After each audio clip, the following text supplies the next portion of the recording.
Hey folks, this is ioEther and we're back with some more World of Tanks. As you can see, this is a Ratford and his Tortoise is a tier 10 game on Paris, and this is the tier 9 British tank destroyer, the non-turret version, the lead up to the Badger, and this has been a legend in the game for longer than, much longer than the Badger's been around.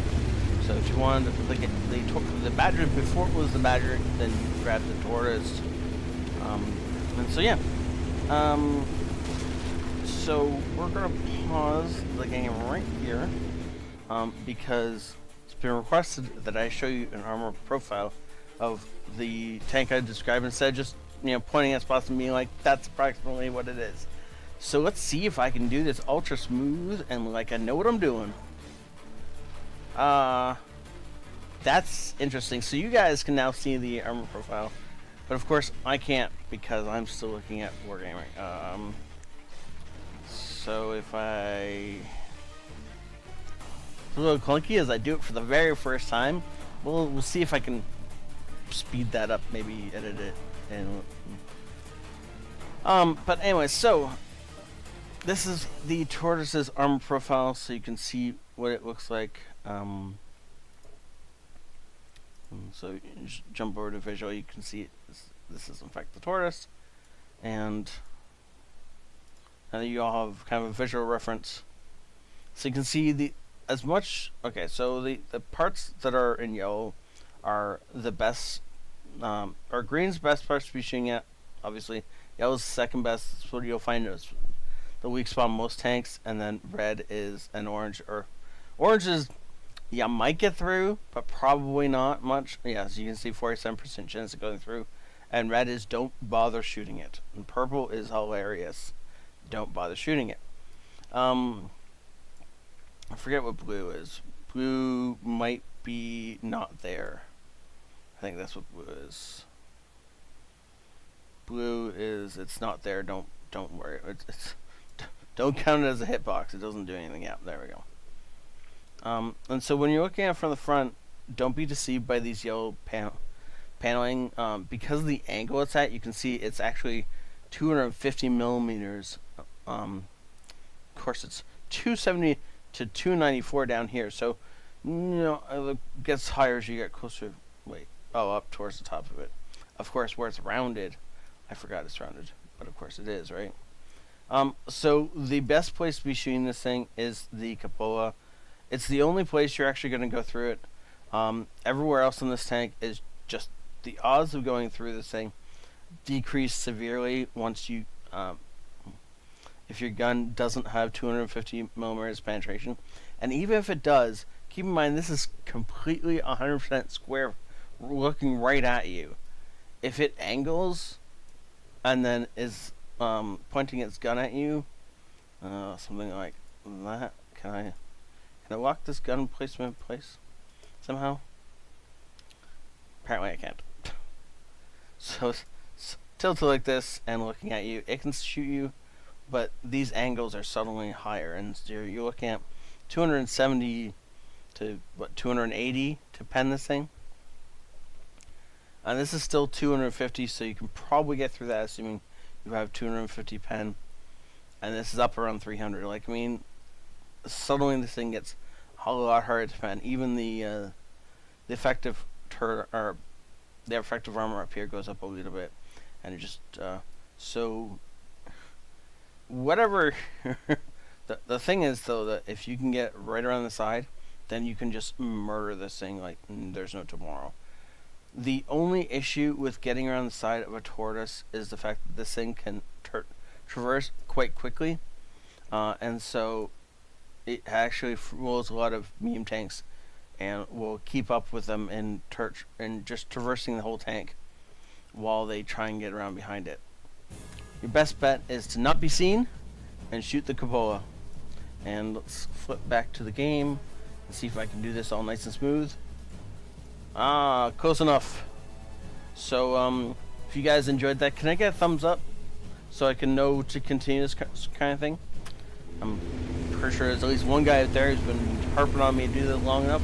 Should at least get a thumbs up from him. Okay. So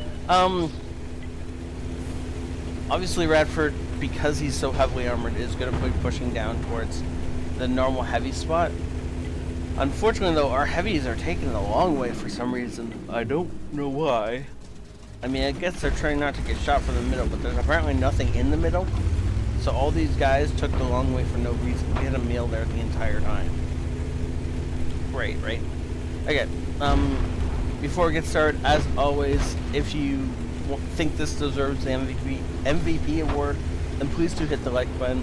If you think I deserve more subscribers, then please share this. And all things, thank the Patreons, for they are awesome. You can see Radford checking the corners as he goes around them to make sure that there isn't somehow a tank that's sitting out there or a tree that falls down that he didn't notice before. Now it looks like he's going to be pushing all the way down for the guys at the bottom. Nope, maybe not. Maybe he's going to stay up here. Now, I don't know if he decided he was going to stay up here before or after he saw the push down the bottom. No, that shot was a little bit high. If it had been a little bit lower, it would have taken the tracks off that E75 in a beautiful location. Unfortunately, unable to hit the back end of the E75 for this AMX 50 or M4 51 that's just trying to die in front of us. And the rate of fire on the Tortoise is quite good, and so if people let it will actually start to destroy them quite nicely, firing into the lower glacis of that E75 and then backing off. They probably could have taken the shot from the E75 for his allies, but it's really better to not get shot anytime you can possibly help it, unless you have to take a shot for an ally in order to save him, and even then it counts as whether or not you're going to. So don't forget that it's really easy to underestimate the rate of fire on the Tortoise, which is what a lot of these guys are doing. They're seeing the Tortoise fire, they're like, oh, it's going to be a while before he reloads, and they're just running across the open ground while they think he's reloading. And of course, he's not reloading, he is already loaded. They're just going to get this guy again before he crosses this bridge. It was the ISM, sorry. The profile was throwing me off, and he's able to pen that 430. Obviously doesn't think that's what was going to happen. T49 pulls out to shoot, and obviously thought he would be able to get a shot in the reload of the Tortoise, and that just wasn't the case. It wasn't how this tank works. And so now he's going to have to try and wiggle his tank around the corner. He's going to want to be facing anybody who comes around this corner, but still able to shoot the guys up there if they come out of position. Oh, I think he was trying to get a shot on that Bulldog, but the Bulldog's not what he found. He is going to reload in time to put a shot into the E75, and then he's going to be able to put a shot into... Nope, never mind. I thought maybe that 430U was going to keep hanging around out of cover for a little bit. Okay, I mean, if they're just going to stand in front of us and wait to get shot, then we're just going to keep shooting them, right? I mean, he's taking the tracks off this poor Conqueror, who can do nothing except sit here and get massacred because of the fact that he can't pull back.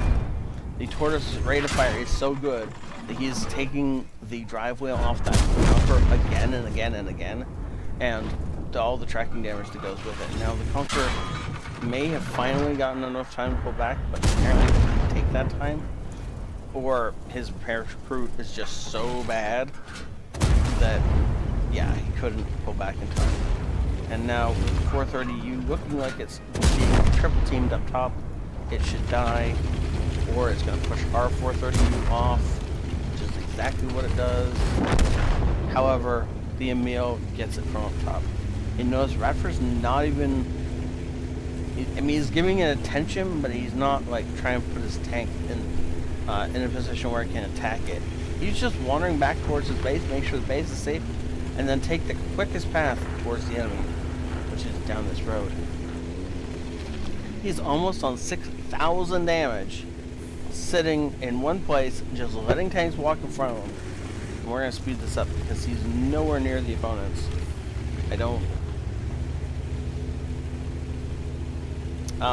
Apparently, no, he's going to go and help the 430U.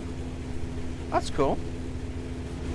Obviously, he's not going to get any more experience from this, but it... Ooh, look at that.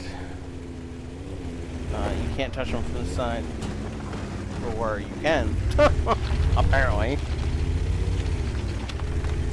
Now, it looks like he's not going to, in fact, flip over before the game finishes. Wow, that is pretty awesome. Wait, is that a shot? Did we take a shot in the back? Wait, did we get shot by an ally in the back? Oh, no, actually that might just be texture. Because there's a shadow over there, but I think we may... I'll have to look on the post-game, but we may have got hit in the back. That would be annoying, wouldn't it? See, all these shots.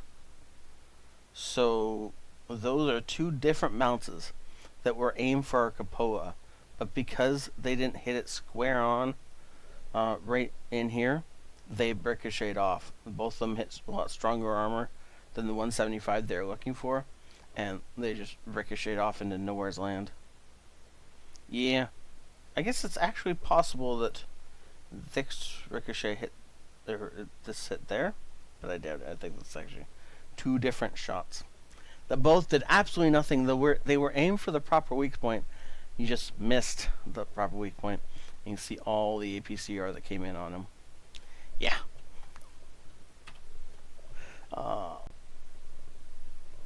Mastery Badge Ace Tanker, Bruiser, Duelist, Fighter, Fire for Effect, Shellproof, the Cool Headed Award, Steel Wall, and High Caliber. Man, it's nice to get one of these. As it just means that the enemy was more or less pitiful and worthless. Now, it's not unheard of, and it's actually quite common to get them when you're top tier as a heavy tank. It's a little bit less common to be getting them as mid-tier tank destroyer, which means we definitely had top tier tanks shooting at us and just ta-ting, pa-ting, ricocheting off into nowhere's land. We also had equal tier opponents shooting at us a bunch, and again, the E75 definitely had the pen to go through. He just either wasn't paying us enough attention, or maybe he had the small gun. I can't remember what the small gun pen is on the E75. But either way, I enjoyed the camaraderie going back for the 430 EU on the team, even though we could have possibly got more damage in if we gone forward. That's unlikely, though.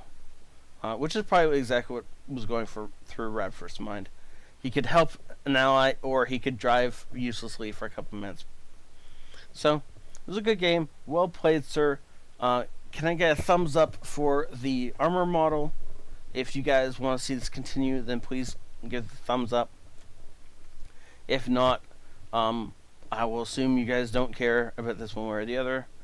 And I will see you all next time. This is ioEther out.